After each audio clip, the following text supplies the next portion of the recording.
मालूम नहीं है वो है कहाँ, उनका कोई वक्तव्य नहीं आया, वो दिखाई नहीं दिए।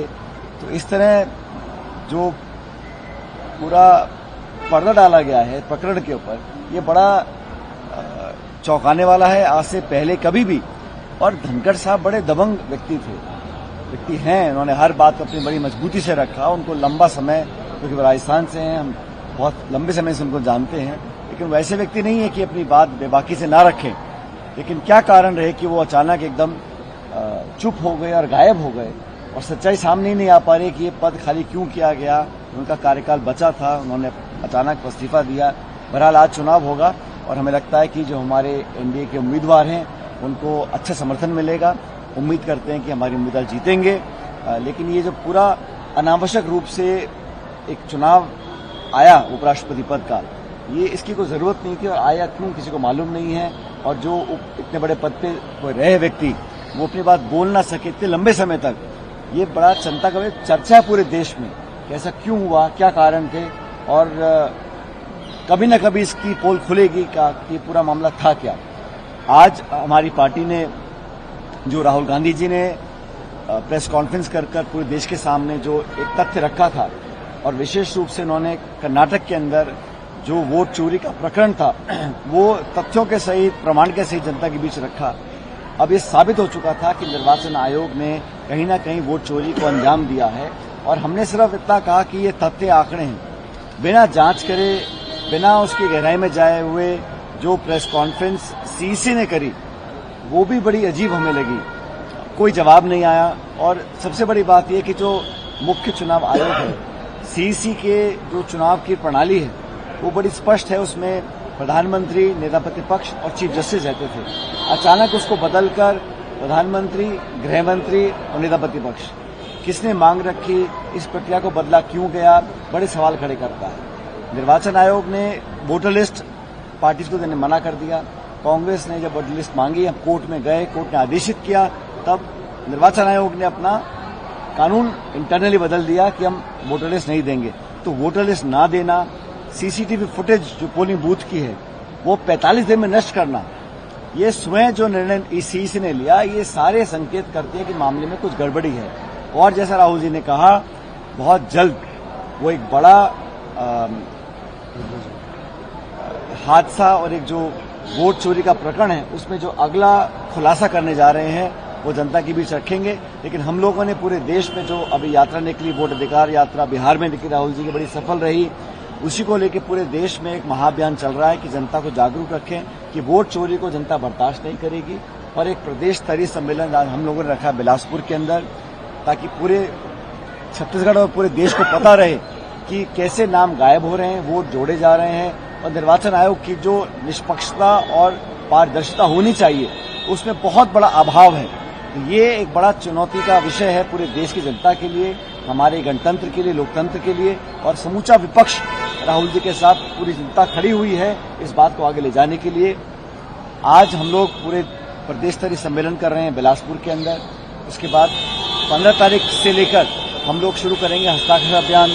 और मैं, हम सब पूरे प्रदेश के नेता, महेंद्र जी, दीपक जी, तमाम जो बाकी नेता हैं, हम सब मिलकर इस जनजागरण अभियान को अंजाम देंगे। हर गांव, ढाणी तक, शहर, कस्बे तक पहुंचकर लोगों को जागरूक रखेंगे और दबाव बनाएंगे निर्वाचन आयोग के ऊपर कि आपको जो जिम्मेदारी दी है कि ईमानदारी से चुनाव कराओ, वोट चोरी को बर्दाश्त जनता नहीं करेगी। इस संकल्प को लेकर हम लोग आगे बढ़ेंगे। सर, नेपाल में एक बड़ा प्रोटेस्ट चल रहा है, 19 लोगों की मौत हो चुकी है, 250 लोगों से ज्यादा घायल है। नेपाल में सर एक बड़ा प्रोटेस्ट चल रहा है, उसको किस तरह से, 19 लोग की मौत हो चुकी है, 250 से ज्यादा। मैं तो ये चाहूंगा देश भर में, विशेष रूप से हमारे जो निकट वाले देश है, वहां सब शांति कायम रहे। हिंसा किसी भी चीज का जवाब नहीं है। और देश के आसपास जब हमारी सरहद के देशों में ऐसी घटनाएं होती हैं, उसका इफेक्ट हमारे ऊपर पड़ता है। हम चाहेंगे, शांति की अपील हम सब करते हैं, और अमन चैन बना रहे, हम लोग चाहेंगे। सर, 28 चुनाव क्या भूपेश बघेल के नेतृत्व में लड़ा जाएगा? पूर्व मंत्री रविन्द्र चौबे ने कहा, दीपक बैज जी ने उनके खिलाफ प्रस्ताव पारित नहीं किया, मतलब पीसीसी। कांग्रेस पार्टी की एक बहुत पुरानी परिपाटी है कि हम लोग जब चुनाव लड़ते हैं तो हमारी पार्टी चुनाव लड़ती है, हमारा मुद्दा चुनाव लड़ता है, हमारा मैनिफेस्टो सामूहिक होता है, नेतृत्व सामूहिक होता है। हर व्यक्ति को, हर नेता, चाहे ब्लॉक का हो, चाहे प्रदेश का, देश का हो, सब व्यक्तियों को जिम्मेदारी दी जाती है। और चुनाव लड़ने के बाद पार्टी निर्णय करती है किसको क्या जिम्मेदारी देनी है। और ये बात सिर्फ एक राज्य की नहीं है, समूचे देश में हमेशा से ही पार्टी ने मिलकर चुनाव लड़ा है और यहाँ पर भी हम सब लोग मिलकर चुनाव लड़ेंगे। आज मुद्दा किसी व्यक्ति विशेष का नहीं है, आज मुद्दा ये है कि 2.25 साल से जो सरकार बनी है वो अपनी पीठ थपथपाई जा रही है, पेड़ जंगल काटे जा रहे हैं, लोगों के अधिकारों से हनन किया जा रहा है, महिलाओं के साथ अपराध हो रहा है और लॉ एंड ऑर्डर चरमरा चुका है और ये इंजन डबल लगा रखा है और इस सरकार सिर्फ धुआं फेंक रही है, जनता के काम नहीं कर रही है। इस बदलाव को लाने के लिए पूरी पार्टी एकजुट है और हम लोग लड़ेंगे, मिलकर जीतेंगे।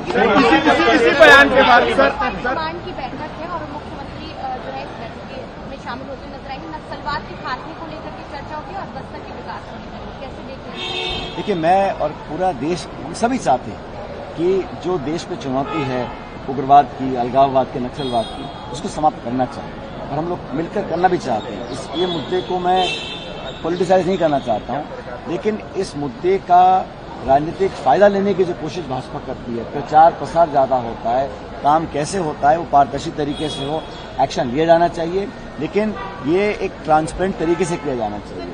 नक्सलवाद के खिलाफ हम सब लोग हैं और नक्सलवाद से, आतंकवाद से जो नुकसान हमारे दल को हुआ है शायद किसी और को नहीं हुआ सर, लेकिन हम लोग फिर भी चाहेंगे कि जो आगे कदम लिए जाएं, जनता को कॉन्फिडेंस में लिया जाए और सारी जो कार्रवाई हो वो निष्पक्ष तरीके से हो, मजबूत कार्रवाई हो, लेकिन किसी की हानि और नुकसान करके ना हो, हम सब चाहेंगे। हिमाचल प्रदेश सुप्रीम कोर्ट ने कहा है कि भाई ये जो आधार पार्लियामेंट डॉक्यूमेंट के रूप में FIR मानेंगे। ये जो सुप्रीम कोर्ट की बात है कि सुप्रीम कोर्ट को मजबूरन बताना पड़ रहा है कि आप पहचान पत्र कौन से एक्सेप्ट करेंगे। निर्वाचन आयोग ने कभी SIR के नाम पर, कभी छटनी के नाम पर लाखों लोगों के नाम बिहार में काट दिए हैं। मुझे बड़ा खेद है कि देश के गृह मंत्री बोलते हैं कि राहुल गांधी जी घुसपैठियों की लड़ाई लड़ रहे हैं। अरे जो किसान है, गरीब है, लाचार है, दलित है, आदिवासी है, अल्पसंख्यक है, क्या वो घुसपैठिया है? और मैं तो चुनौती से कह सकता हूं, पिछले 11 साल में बीजेपी एनडीए सरकार ने कितने घुसपैठियों को पकड़ के देश से बाहर निकाला है, उसका जवाब संसद में रखें। वो भाषण देना, चुनाव के समय लोगों की भावनाओं से खेलना और धरातल पर काम करना, ये बहुत अलग अलग बातें हैं। लेकिन सुप्रीम कोर्ट को कहना पड़ रहा है और मैं धन्यवाद देना चाहता हूं सर्वोच्च न्यायालय का कि उन्होंने लोगों के अधिकार छीनने से रोका है। आप वोट की प्रक्रिया को मुश्किल कर दें, नाम काट दें। कई बार हमने देखा है कि एक परिवार के लोगों के वोटर लिस्ट में नाम अलग अलग बूथों पर है, मतलब लोग अपने वोट का प्रयोग ना कर पाए। ये भी एक तरह का प्रहार है हमारे लोकतंत्र के ऊपर, उसके खिलाफ हमारी आवाज बुलंद रहेगी। कोर्ट ने जो कहा है मैं उसका स्वागत करता हूं और इस बात को निर्वाचन आयोग को बहुत गंभीरता से अपने गिरबान में झांकना चाहिए कि आखिरकार क्या जरूरत पड़ी है कि सुप्रीम कोर्ट को बोलना पड़ रहा है। और आधार कार्ड भी सरकार बनाती है, वोटर ID कार्ड सरकार बनाती है, निर्वाचन आयोग निष्पक्ष होता है, लेकिन ये जानबूझ के चुनाव से पहले बाधाएं खड़ी कर रहा है, ये मैं बर्दाश्त नहीं करूंगा।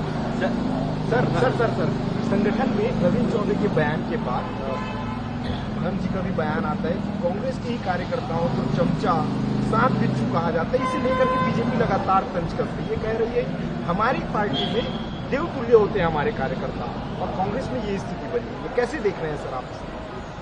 भारतीय जनता पार्टी के बारे में बहुत ज्यादा नहीं बोलना चाहता हूं, उनका अंदरूनी मामला है, लेकिन जिस प्रकार मार्गदर्शक मंडल बनाया गया, जिन नेताओं ने इस पार्टी को खड़ा करने में भूमिका निभाई, आज वो लोग कहां हैं, कैसे लोगों को उठा के छोड़ा जा रहा है, उनका अंदरूनी मामला है, मैं टिप्पणी नहीं करना चाहता हूं। हमारी पार्टी का बताना चाह रहा हूं आपको, हम लोग जहां सरकार में हैं वहां पूरी शिद्दत से हम लोग कोशिश कर रहे हैं कि जनता के वादों को पूरा करें। जहां विपक्ष में हैं वहां पे हम एक सक्रिय भूमिका निभा रहे हैं ऑपोजिशन की, और राहुल जी ने जो प्रेरणा दी है उसी प्रकार का नेता हम लोगों को बनना है। छत्तीसगढ़ के अंदर पूरी कांग्रेस पार्टी, और मैं कहना चाहता हूं तमाम कांग्रेस पार्टी, अब मीडिया में कौन क्या आप लोग छाप अलग बात है, लेकिन पूरी कांग्रेस पार्टी राहुल जी और खारगे जी के नेतृत्व में काम कर रही है और हम लोग एक डिसिप्लिन पार्टी हैं। जो आदेश पार्टी देगी उसको तमाम पार्टी के कार्यकर्ता पूरी निष्ठा से उसका निर्वहन करेंगे। आज हमारा मुद्दा है जनता को जागरूक करना, वोट चोरी को रोकना, लोकतंत्र की हत्या ना हो, जंगलों को आधी रात काटा ना जाए और बेईमानी तरीके से चंद लोगों को पूरी देश प्रदेश की संपत्ति सौंपने की जो साजिश हो रही है उसके खिलाफ हम लोग लड़ेंगे।